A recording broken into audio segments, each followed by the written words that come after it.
Hello बच्चों का बहुत बहुत स्वागत है हमारे इस वीडियो में। और आज आपको हम जो चैप्टर पढ़ाने जा रहे हैं वो है द लास्ट लेसन का लेक्चर नंबर 3। इससे पहले लेक्चर 1 और लेक्चर 2 हो चुके हैं।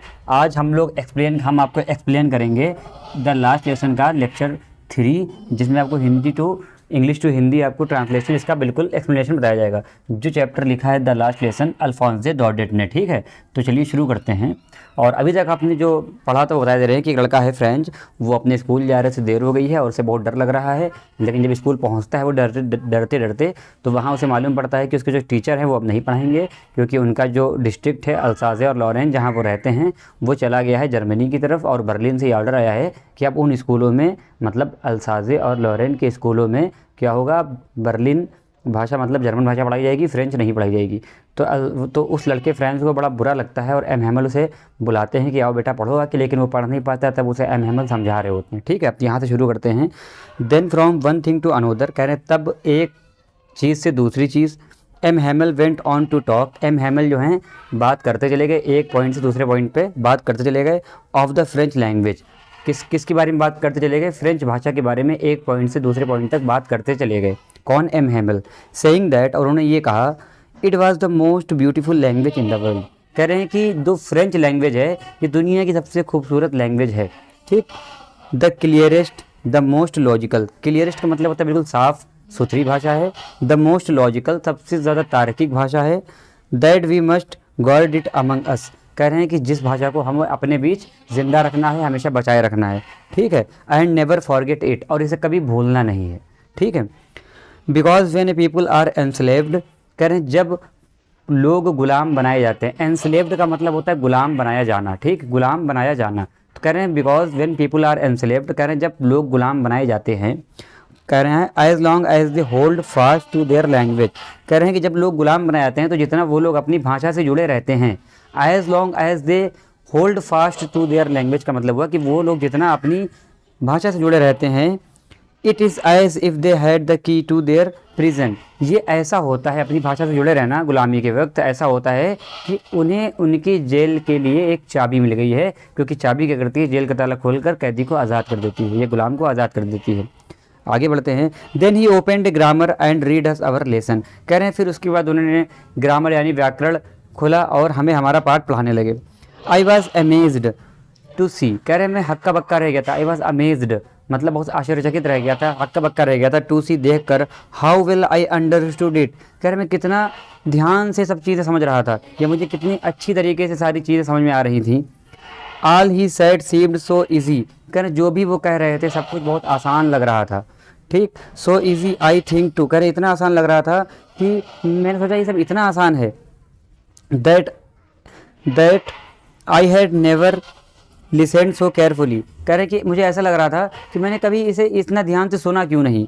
ठीक है, and that he had never explained everything with so much patience, और ये भी सोच रहा था कि आज से पहले इन्होंने इतना कभी सब्र के साथ, इतना पेशेंस के साथ, धैर्यपूर्वकली कभी इन्होंने धैर्य के साथ कभी इन्होंने इतना अच्छे से नहीं समझाया है। क्योंकि एम हैमल का क्या था, लास्ट लेसन था, लास्ट डे था, तो वो चीज़ों को बहुत अच्छे तरीके से पढ़ा रहे थे, उन्हें बुरा भी लग रहा था। वो सोच रहे थे कि आज बच्चों को अच्छे से पढ़ा के जाएँ, इसीलिए हर चीज़ को बारीकी से एक्सप्लेन कर रहे थे वो। ठीक है, इसके बाद विथ सो मच पेशेंस, कह रहे हैं कि ना उन्होंने कभी इतने पेशेंस के साथ पढ़ाया था और ना मैंने कभी पढ़ा था इतने पेशेंस के साथ। It seemed almost as if the poor man wanted to give us all he knew before going away, कह रहे हैं ऐसा लग रहा था कि वो बेचारा आदमी जो उनके टीचर हैं बेचारे, ये आज सारा नॉलेज दे देंगे, क्योंकि आज ये जा रहे हैं तो जाने से पहले अपना सारा नॉलेज हम लोगों को आज ये दे कर जाएंगे, एक एक बूंद दे के जाएंगे। ठीक है, and to put it all into our heads at one stroke, कह रहे हैं और ये चाहते हैं कि एक ही बार में सारा का सारा हम लोग के दिमाग के अंदर सारी चीज़ें चली जाएं। ठीक है, आफ्टर द ग्रामर, कह रहे ग्रामर के बाद we had a lesson in writing, हमें जो है एक पार्ट था, एक काम करना था राइटिंग का। That day M Hamel had new copies for us, कह रहे हैं उस दिन एम हैमल जो टीचर हैं वो उन बच्चों के लिए नई नई कॉपियाँ लाए थे। ठीक है, written in a beautiful round hand, और कर्सिव भाषा से लिखा हुआ था। ब्यूटीफुल राउंड मतलब अगर हम अपना नाम लिखते हैं नेहाल, तो ये देखिए राउंड हैंड में इसे बोला जाएगा कि राउंड हैंड में ये लिखा हुआ है। ठीक, कर्सिव भाषा में क्या लिखा हुआ है, खूबसूरती के साथ क्या लिखा हुआ था, फ्रांस अल्साजे, फ्रांस अल्साजे, मतलब कि अल्साजे जो डिस्ट्रिक्ट है वो फ्रांस का है, कुछ ऐसे लिखा हुआ। ठीक है, ये हो गया फ्रांस अल्साजे, इस टाइप से कुछ लिखा होगा कर्सिव भाषा में, राउंड राइटिंग इसको बोलते हैं। ठीक है, कह रहे हैं कुछ लिखा हुआ है कि फ्रांस अल्साजे बहुत ही खूबसूरत राइटिंग में, they looked like little flags floating, और ये जो वर्ड लिखे हुए हैं ऐसा लग रहा है कि झंडे के समान लग रहा है कि ये फ्लोट कर रहे हैं, ये उड़ रहे हैं झंडे, जैसे जैसे झंडा झूमता है ऐसे ही वो झूम रहे हैं, बर्ड ऐसे लिख रहे हैं। ठीक है, ऐसा राइटिंग लिख के लाए थे वो। एवरीवेयर, कह रहे हैं कि everywhere in the school room, कह रहे हैं कि हर जगह कक्षा में, हर जगह क्लास में, hung from the rod at the top of our desk, कह रहे हम लोगों के डेस्क के टॉप पे जो है सब बांध दिए गए थे। ठीक है, वही चीज़ें जो कॉपीज़ थी, पन्ने थे, वो सब वहाँ पे बांध दिए गए थे क्लास के हर सीट के टॉप के ऊपर। ठीक, you are to have seen how everyone set to work, कह रहे हैं कि तुम्हें ये देखना चाहिए था, या तुम ये देखते कि हर प्रत्येक व्यक्ति, सभी लोग, एवरी वन अपने काम में कितना बंधे हुए हैं, कितना अपने काम में गंभीर हैं, लगे हुए हैं। ठीक है, and how quite it was, कह रहे हैं कि और कितना शांत था वो सब, जो क्लास उस दिन थी वो बहुत शांत थी। ठीक है, इसके बाद the only sound was the scratching of the pens over the paper, सिर्फ जो आवाज़ आ रही थी वो किस चीज़ की थी, पेन से पेपर पर लिखने की आवाज़ आ रही थी। जैसे जब पेन पे लिखते हैं तो कुछ आवाज़ आती है, ऐसे ही उस दिन इतना शांत क्लास थी कि पेन से लिखने वाली जो पेपर से आवाज़ निकलती है, वही बस आवाज़ सबको सुनाई पड़ रही थी, बाकी सब के सब शांत बैठे हुए थे।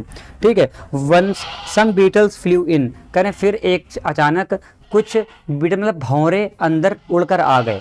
ठीक, but nobody paid any attention to them, कह रहे बट किसी ने भी उन भौरों के ऊपर ध्यान नहीं दिया। ठीक है, नॉट इवन द लिटिलेस्ट वंस, कह रहे बड़ों तो दिया ही नहीं दिया, छोटों ने भी बिल्कुल ध्यान नहीं दिया कि भौरे आ गए, डरे आ गए, कुछ नहीं उन्होंने ध्यान ही नहीं दिया। Who worked right on tracing, और जो छोटे बच्चे क्या कर रहे हैं, वो दोहरा रहे हैं, लिखे हुए के ऊपर अपनी पेंसिल चला रहे हैं। ठीक है, देयर फिश हुक्स, अब छोटे बच्चे हैं तो उनकी राइटिंग कैसी है, बिल्कुल चील बिलू ऐसी राइटिंग है, मतलब आड़ा तिरछा लिख रहे हैं वो लोग। तो ये बच्चा बता रहा है their fish hooks as if that was French too, कह रहे हैं कि उनकी जो राइटिंग है वो मछली पकड़ने वाले कांटे के समान अक्षर बन रहे हैं, लग रहा है कि कीले वीले निकली हुई है इसमें, और उनको लग रहा है ये भी फ्रेंच है, मतलब क्योंकि वो लोग लिख रहे थे ना फ्रेंच, तो फ्रेंच के अक्षर वो ऐसे बन रहे थे बिल्कुल बेकार से कि वो ये मान रहे थे कि ये भी फ्रेंच है। ठीक है, on the roof the pigeons cooed very low, कह रहे हैं कि छत के ऊपर जो कबूतर थे वो गुटर को धीरे धीरे कर रहे थे। And I thought to myself, और मैंने खुद से ये सोचा, will they make them sing in German even the pigeons, जैसे इसने सोचा, जब इसने देखा कबूतर जो है गुटरू को करने की आवाज़ आ रही है, तो इसने सोचा कि वो लोग जिनका ये ऑर्डर आया है कि अब बर्लिन से कि अब सिर्फ जर्मन पढ़ाई जाएगी, फ्रेंच नहीं पढ़ाई जाएगी, कि ये जो कबूतर बोल रहे हैं क्या इनको भी गुटरू की जगह पे जर्मन पढ़ाएंगे ये लोग, क्या ये इनको भी मतलब कहेंगे कि तुम जर्मन में ही बोलो, तुम अपनी भाषा नहीं बोल सकते। ठीक है, आगे बढ़ते हैं। Whenever I looked up from my writing I saw M Hamel sitting motionless, कह रहे हैं कि जब भी मैं अपनी राइटिंग के बाद देखता हूँ एम हेमल अपने टीचर को, तो मैं देखता हूँ कि वो बहुत मोशनलेस, बहुत स्थिर भाव में बैठे हुए हैं। ठीक है, in his chair and gazing first at one thing, ठीक, कह रहे हैं कि अपनी कुर्सी पर बैठे हुए हैं बहुत स्थिर भाव में, और गेजिंग का मतलब होता है ध्यानपूर्वक घूर रहे हैं एक चीज़ से दूसरी चीज़ों को। ठीक है, देन एट अनोदर, पहले एक चीज़ को घूर रहे हैं फिर दूसरी चीज़ को घूर रहे हैं वो। इसके बाद as if he wanted to fix in his mind just how everything looked in that little school room. ठीक, क्या कह रहे हैं कि ऐसे घूर रहे हैं जैसे कि वो अपने दिमाग में इस छोटे से स्कूल के कमरे को पूरा बसा लेंगे कि कहाँ पे क्या है, क्या क्या कैसे कैसे रखा है, कौन सी चीज़ कैसी है, कहाँ कहाँ रखी है। ठीक है, fancy for 40 years he had been there in the same place, कह रहे हैं कि ऐसा हुआ है कि ये 40 साल से इस जगह पर हैं, इस जगह पर ये 40 साल से अपनी सेवा दे रहे हैं।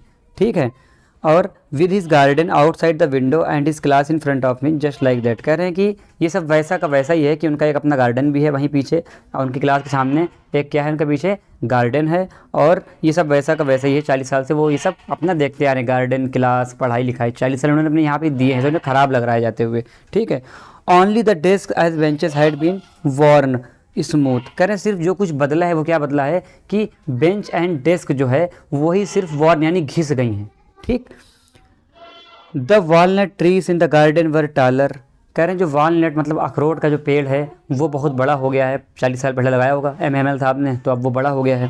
ठीक, and the hope wine that he had planted himself, hope wine का मतलब होता है कोई वो पेड़ जो, होप वाइन एक पेड़ होता है या एक टाइप का पेड़ होता है जो बोड़ता है, जैसे अपने यहाँ अंगूर की बेल बोलती है, मनी प्लांट बोलता है, ठीक है, बहुत सारे पेड़ बोलते हैं, इस लौकी का पेड़ मेरे ख्याल से बोलता है, कद्दू बोलता है, ठीक है। तो कह रहे हैं कि एक पेड़ है होप वाइन, पेड़ नहीं इसको मतलब पौधा बोलना ज़्यादा सही होगा, ठीक है, लता बोलना ज़्यादा सही होगा, दैट ही हैड प्लांटेड, जो उन्होंने खुद स्वयं से लगाई थी, twined about the Windows to the roof, कह रहे वो बोल गया है कहाँ, खिड़की से लेकर छत तक चला गया है, ठीक। How it must have broken his heart to leave it all, poor man, कह रहे बेचारे आदमी को कितना बेकार, कितना दिल टूट रहा होगा, कितने व्यथित हो रहे होंगे कि अपना ये सब लगाया हुआ चीज़ें छोड़ के यहाँ से जा रहे हैं, ठीक है।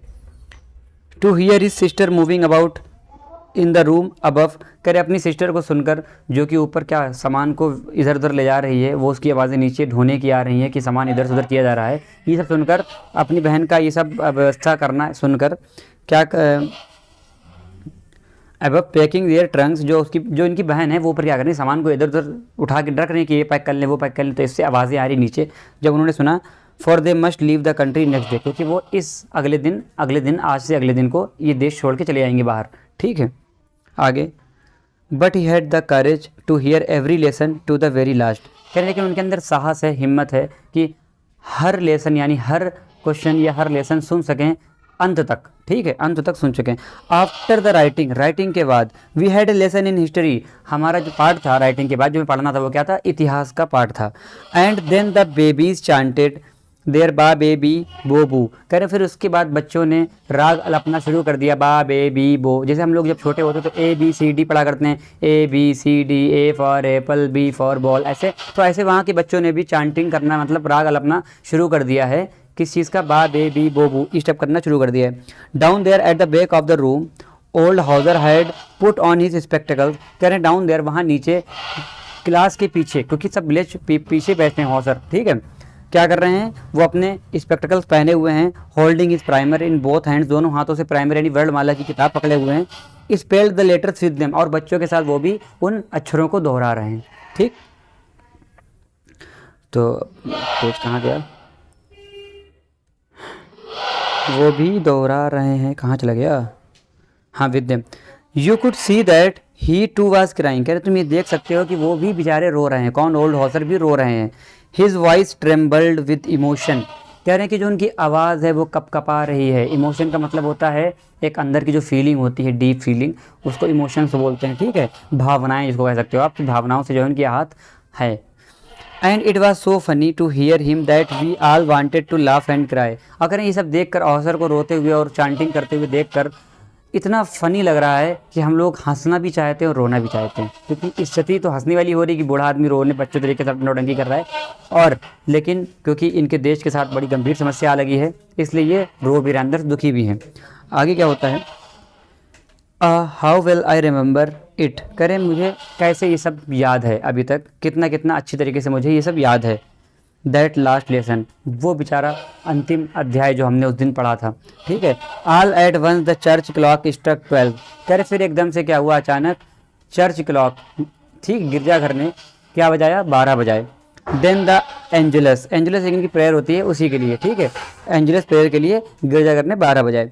At the same moment the trumpets of the Persians returning from drill sounded under our Windows, कह रहे हैं at the same moment the trumpets of the Persians, कह रहे हैं उसी क्षण पर्शियंस का मतलब पर्शियन सोल्जर जो ड्रिल कर रहे थे वो लोग अपने जो हैं पेपीड़ी बजाते हुए निकल रहे हैं उधर से, जो आवाज़ खिड़की से होते हुए क्लासरूम के अंदर आ रही है। एम स्टूड अप, एम खड़े हुए, वेरी पेल इन हिज चेयर, अपनी चेयर पर से वो खड़े हुए बहुत ही फीके पड़ गए थे वो। I never saw him look so tall, और मैंने उन्हें कभी इतना लंबा नहीं देखा, मतलब जब एम खड़े हुए तो बहुत फीके पड़ गए थे, बहुत कमज़ोर से दिखाई पड़ रहे थे, भद्दे से दिखाई पड़ रहे थे, और बच्चा ये बोल रहा है, फ्रेंच बोल रहा है कि मैंने उन्हें कभी इतना लंबा नहीं देखा, ठीक है। My friend sad I but something choked him, तो एम ने बोलना शुरू किया, माई फ्रेंड्स, मेरे दोस्तों, मेरे मित्रों, आई मैं, बट समथिंग चॉक्ड हिम, पर किसी चीज़ ने उन्हें रोक दिया, कुछ बोल नहीं पाया आगे, उनका गला रूंध गया, बोल नहीं पाया आगे।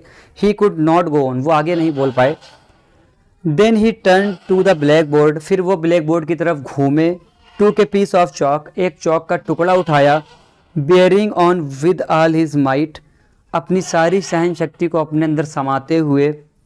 ही wrote as large as he could, उन्होंने बहुत बड़ा बड़ा लिखा, जितना बड़ा वो बोर्ड पर लिख सकते थे, ठीक है।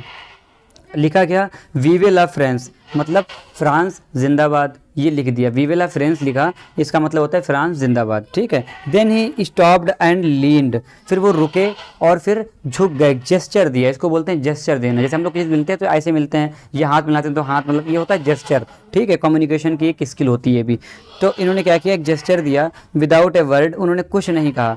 Leaned in his hand against the wall, और अपना जो दीवार के मतलब अगेंस्ट अपना हाथ कर रख के जेस्चर दिया यूं, और क्या कहा कि इशारा करा हाथ से, क्या, school is dismissed you may go, कह रहे स्कूल बंद हो चुका है, आप सभी अब जा सकते हैं। तो ये था हमारा कुछ लास्ट लेसन का पूरा, और लेक्चर 3 तक हमने आते आते आपको पूरा चैप्टर कंप्लीट हिंदी में एक्सप्लेन कर दिया है। और आशा करते हैं आपके चैप्टर बहुत अच्छी तरीके से समझ में आया होगा। और अगर आपको कोई भी दिक्कत है तो आप मुझे कमेंट में पूछ सकते हैं, और अगली बार से इसके क्वेश्चन कराए जाएंगे।